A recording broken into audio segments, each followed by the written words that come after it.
Hello there. This is my fifth lecture on the series of lectures on transistors, design and applications. And before I start this new lecture, let me just make a quick recap on what I talked about in lecture 4. In lecture 4, we started dealing with the transistor as a transconductance device to thoroughly be able to analyze much of the sophisticated circuits. We have to look at it this way. And I would like just to mention again that IC is determined by the value of VBE, where as we see in here, VBE is equals KT over Q, the natural logarithm for IC over IS. You want to know more of that, just go back to lecture 4. But I want just to make a quick reminder of what we talked about the last time. And let's move a little bit forward. Yeah, I want to talk a little bit about this too, relationship between VBEs.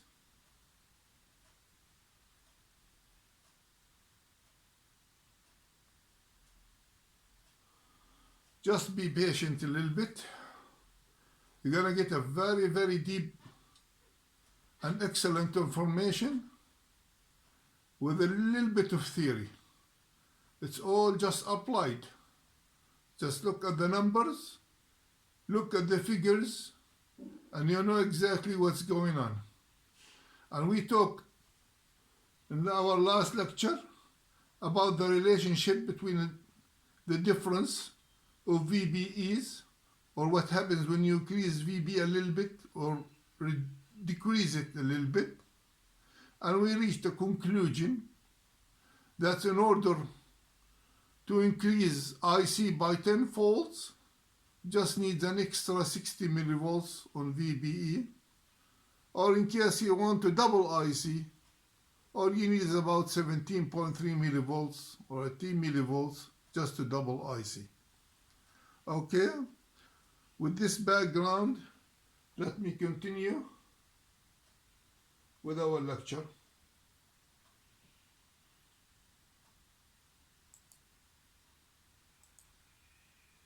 Where we have a very good information. Let me see. Yep, this is good enough.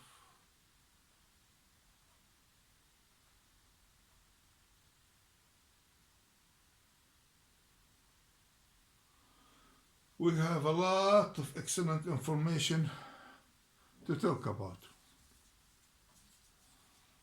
Okay, so this is the current mirror. This one, we just added a couple of emitter resistors in both of the emitters. And the idea of that is to eliminate the early effect. Because as we know, the early effect, as we discussed in our last lecture, it equals delta Vb equals around 0.001 of VCE.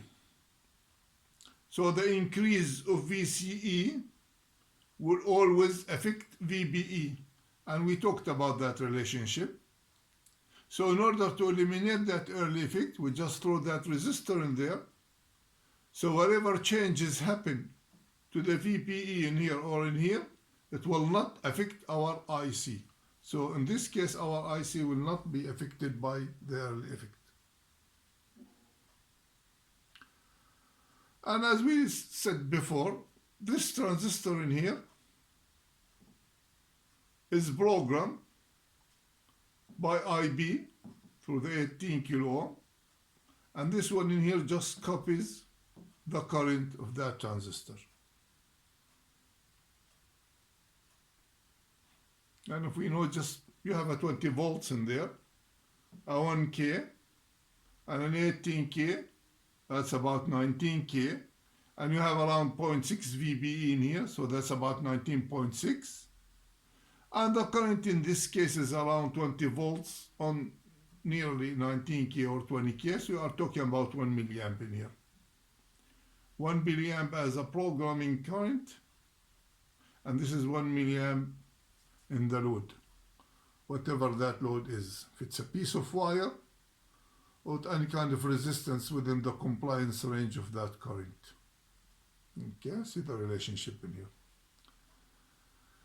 Now this is a very, very interesting current mirror in here. It's called the Wilson current mirror.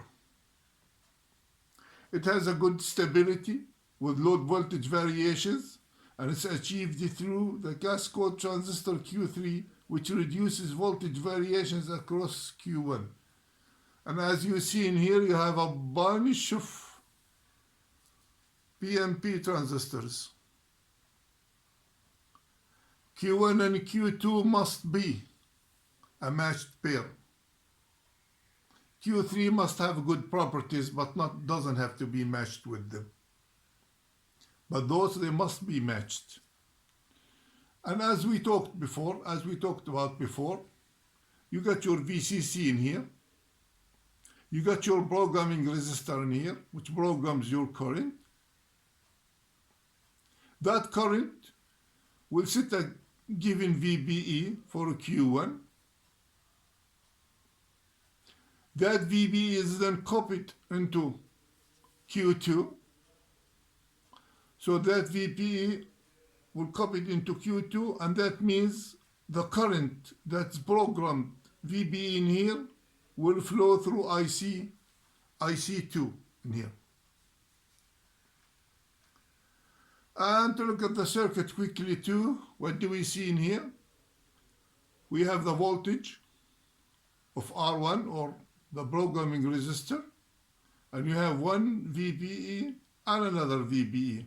So the voltage that programs the resistors always equal VCC minus 2 VBEs. This is the relationship that we see in here. And the idea in here, the main idea, is including that resistor, that transistor. What happens here, that this transistor programs that transistor in there. So this is a copy of VB in here, and that one deals with the load. So the main idea that the variation of the voltage across RC, the variation of voltage across the load resistance will affect VCE of Q3 only. It will not affect the VCE of this transistor, the transistor that copies the current of Q1. So this is the idea. In this case, we get rid of the early effect, because whatever fluctuations within the compliance range we have through the load resistor will not affect VCE of Q2. And this circuit does not work by itself. It has a feedback mechanism in it. And that feedback mechanism, just to talk about it just a little bit, okay? Suppose that the load current increases a little bit more than it's supposed to.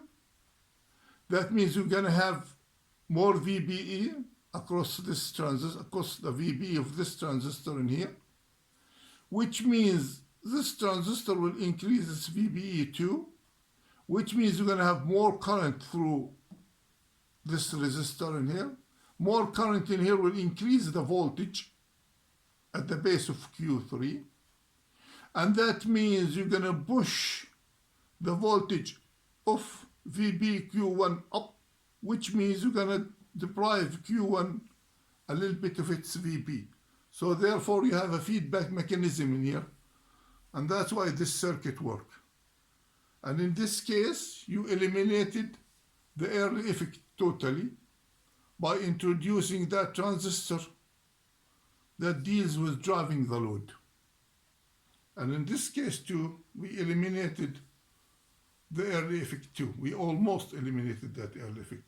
But this circuit is much better, of course. Okay, let's see more circuits,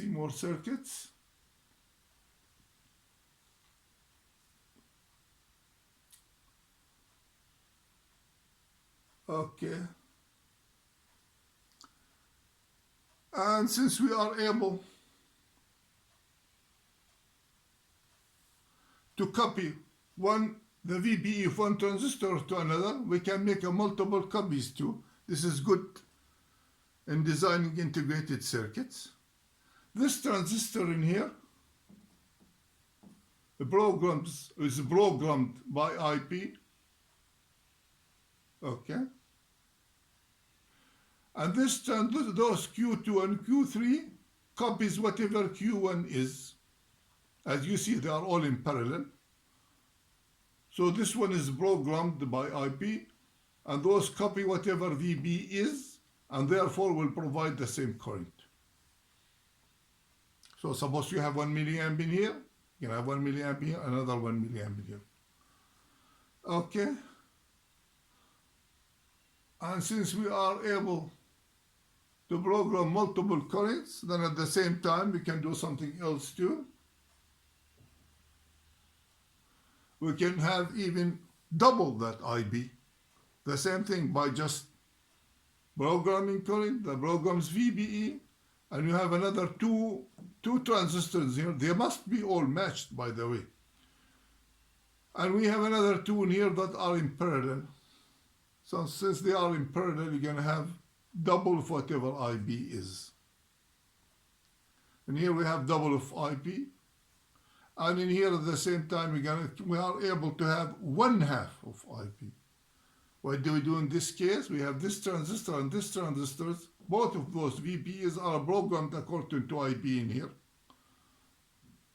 So that means IB goes 1/2 of it through this VBE and 1/2 it through that VBE in there.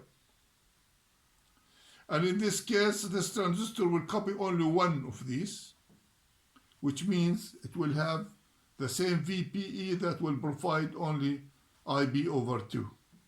So in this case, we have 1/2 of IB. Double IB, 1/2 IB. And later on, we're going to see more interesting stuff, where we just include a resistor in here, okay, to reduce the voltage of this VBE and therefore reduce the current. And this type of configuration is very, very, very much used in integrated circuits. As a matter of fact, you might have a series of about 6 or 7 or 8 transistors, each one having its own resistance on the emitter to program its own current. We're going to talk a lot about this circuit. But let's go up there. We don't want to miss anything. Okay. For this circuit in here, where you have a copies of VBEs, Q2, Q3, maybe Q4 or whatever, there's a problem in this circuit that if one load is open, that means this transistor will go into saturation, and this case will affect the VBE, the programming VBE of this one, and it would reduce the current for the rest of the transistors. So to eliminate this case, we included another transistor in here. Okay. So this one is VBE is programmed according to IP in here, but this one in here, the one that deals with the current for all of these transistors.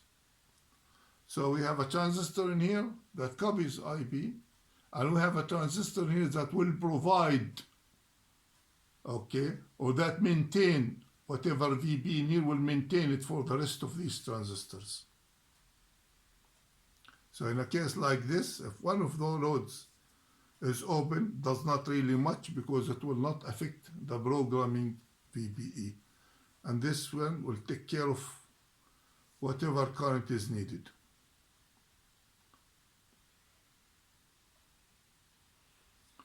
As we see here, and it's also for this mechanism in here, it shows the feedback mechanism that happens for this configuration. This problem in here is solved in here, and in here Q2 and Q1 has a feedback mechanism. You can follow that mechanism to see how it works. That's how you maintain VBE of Q1. And I believe we're going to spend a little bit of time on this circuit. This is the Wilson current mirror again, where you have a bunch of PNPs. And what do we have in here?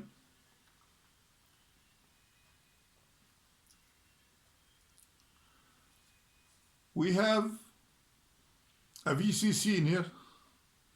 I don't know how much that VCC is, but I believe it's around 20 volts. Doesn't even say, because it's not important really to know the value of that VCC.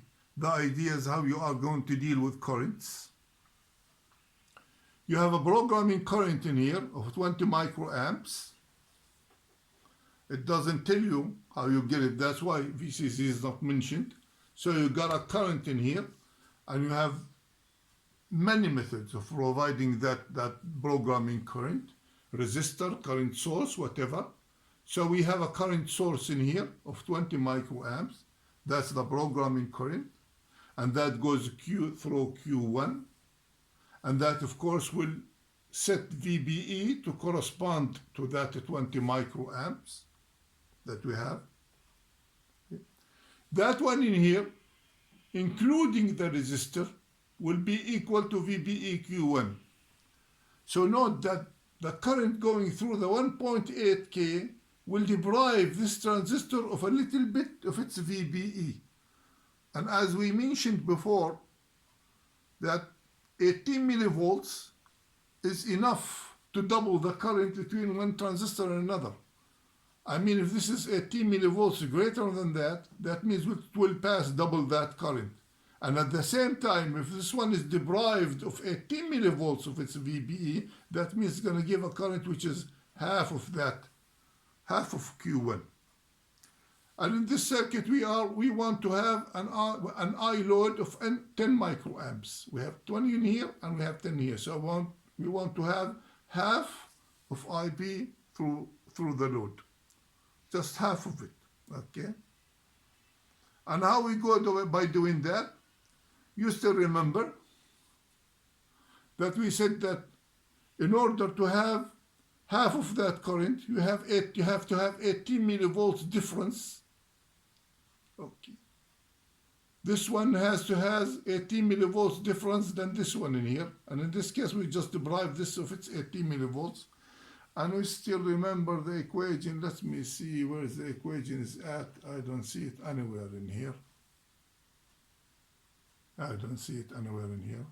But anyway, it's equals, delta Vbe will be equals to 26 millivolts multiplied by the ratio of IC1 over IC2. That's how we determine how much difference we need to make.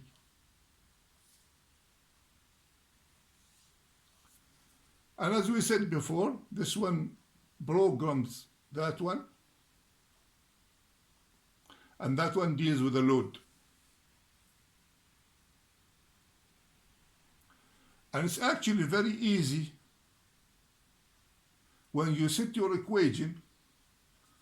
Let me see where our equation is. I don't see it anywhere in here. Let me go back just a little bit. I don't know why that equation is not written here. It doesn't really matter.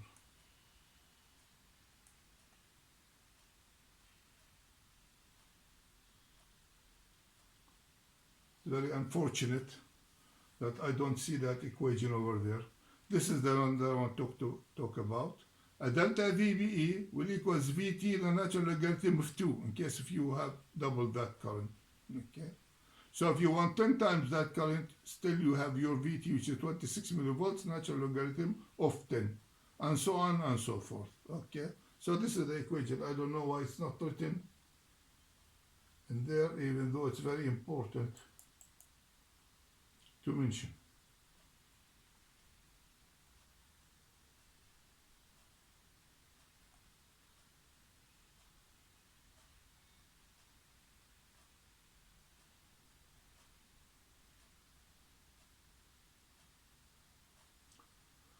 Sorry for that. I believe I wasted too much time. So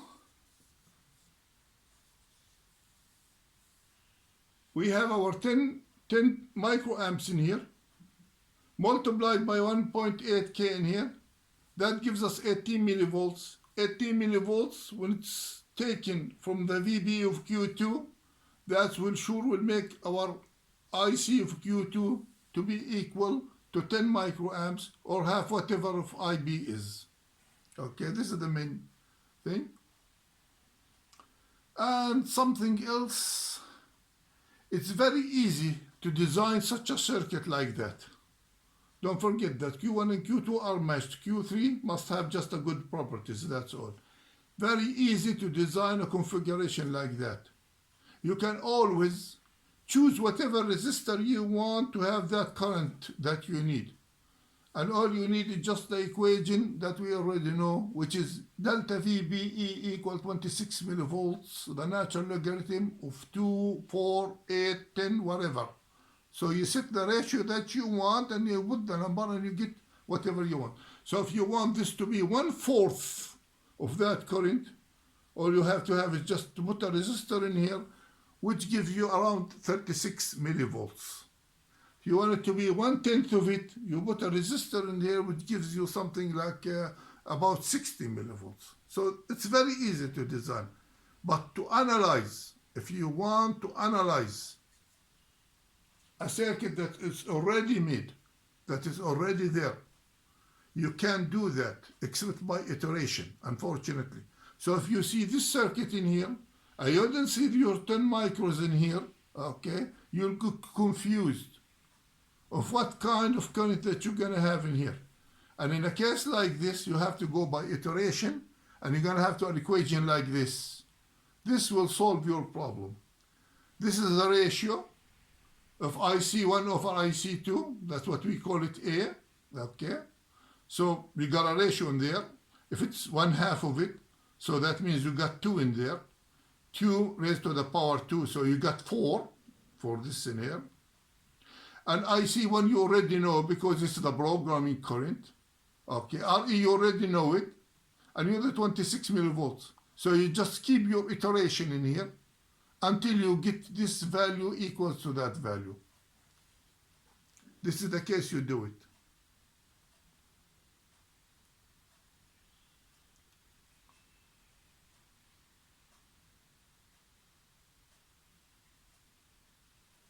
Okay, let's move forward.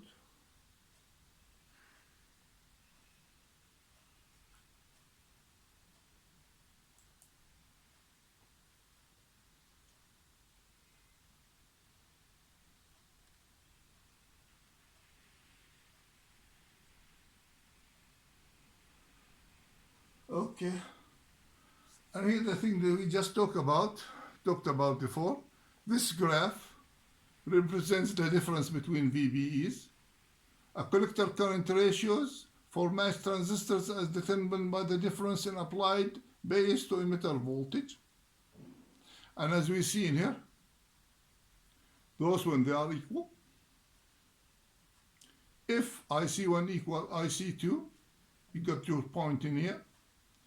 And here, if the difference of 10 between IC2 over IC1, this is 0.1, and this is 10, you got a difference of VBE of equal to 60 millivolts. Okay. If it's half of it, of course, you're going to have a difference of 18 millivolts. So this in here is just an interpretation of the equation that we have in here. VBE2, delta Vb equal VBE2 minus VBE1 equals 26 millivolts, the natural logarithm of 0.1, for example, which equals minus 60 volts. And in this point in here, when delta Vb equals 0, I means IC1 equals IC2. In here, delta Vb equals minus 60 millivolts, where IC2 equals 0.1 of IC1. Okay, that's where I got minus 60, because IC2 is only 0.1 of IC1. It's the same thing. And of course, there is a little bit of drift of temperature when you exceed that equal point. Okay. Up and down. And here it's 0 degrees centigrade, and here it's 50. So whenever there is a drift, if the temperature decreases, you're going to have something like less than 60 millivolts for that current. If temperature increases, you're going to have more. Okay, that's a relationship between IC2 and IC1. Little bit, let's say, current dependent on temperature coefficients. So they're going to just drift a little bit. I believe this is a good time to stop in here. And in the next lectures, we're going to start talking.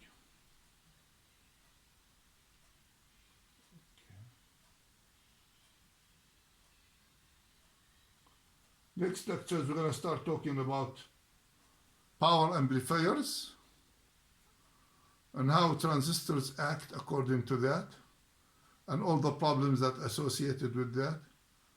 And later on, probably we'll go to the design of integrated circuits and how these transistors operate inside those integrated circuits. I don't know how many lectures we still have in this series. So far, this is the 5th. So I believe, I don't know, maybe we'll have another 5 or more lectures in this series to cover the subject. I hope that was useful. And thank you all for watching. Have a nice day.